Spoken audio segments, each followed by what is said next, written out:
안녕하세요. 시온과 예루살렘. 정말 익숙한 이름들이죠?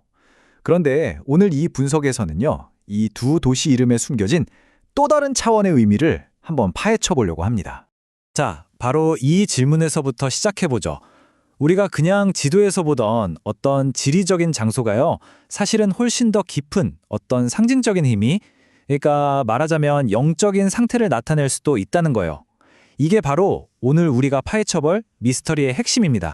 자, 그럼 먼저 원자료에서는 이걸 어떻게 설명하는지 그 핵심 주장부터 한번 살펴볼게요. 이 유명한 두 이름이 특정 신학적인 관점에서는 도대체 어떻게 해석되는지 한번 깊이 들어가 보자는 거죠. 이 미스터리를 푸는 열쇠가 뭐냐면요, 바로 해석의 관점을 바꾸는 데 있어요.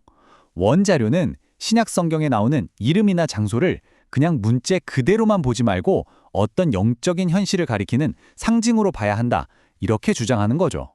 그러니까 지도 위의 한 지점이 사실은 우리 마음의 상태를 나타낼 수도 있다, 바로 이겁니다. 좋습니다.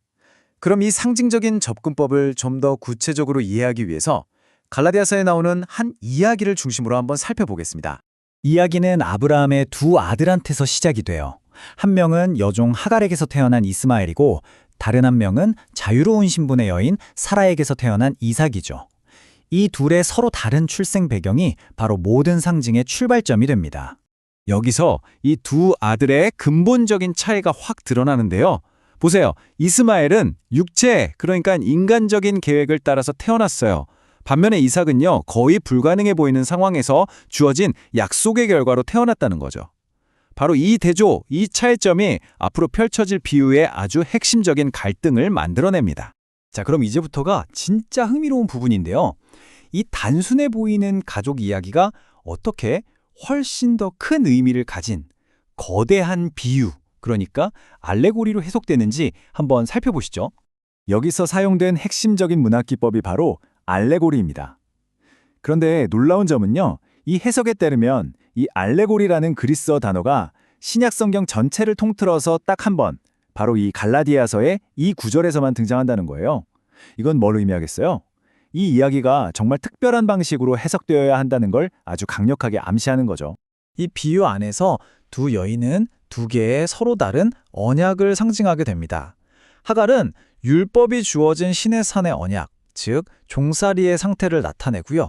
반대로 사라는 약속으로 말미암은 언약, 다시 말해 자유의 상태를 대표하게 되는 거죠.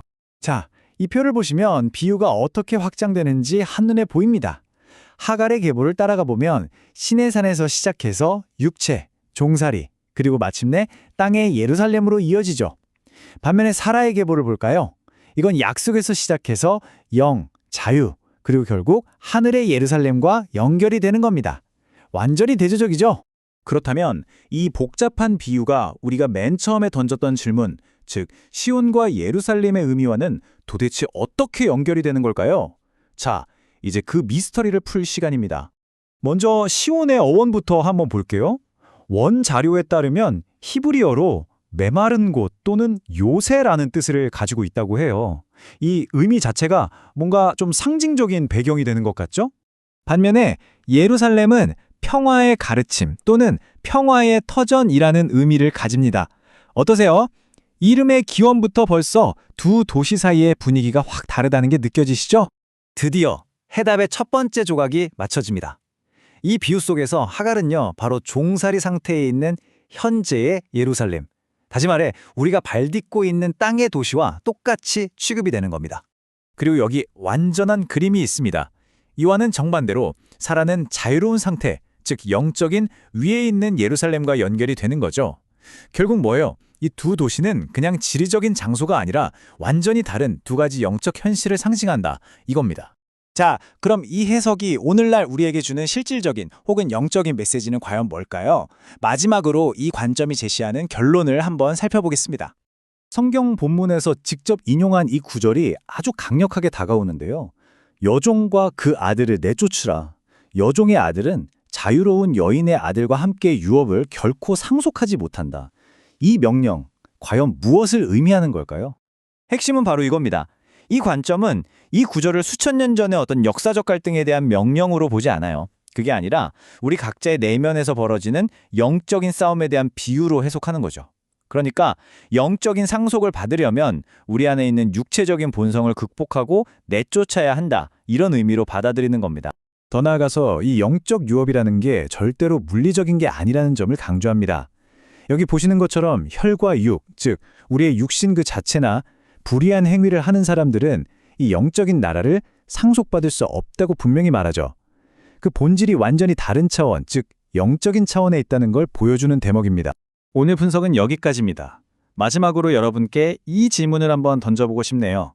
우리가 고대의 기록들을 그냥 과거의 역사로만 보는 게 아니라 오늘날 우리 내면의 현실을 비추는 살아있는 알레고리로 읽는다면 우리의 이해는 과연 어떻게 달라질 수 있을까요? 한 번쯤 깊이 생각해 볼 만한 문제인 것 같습니다.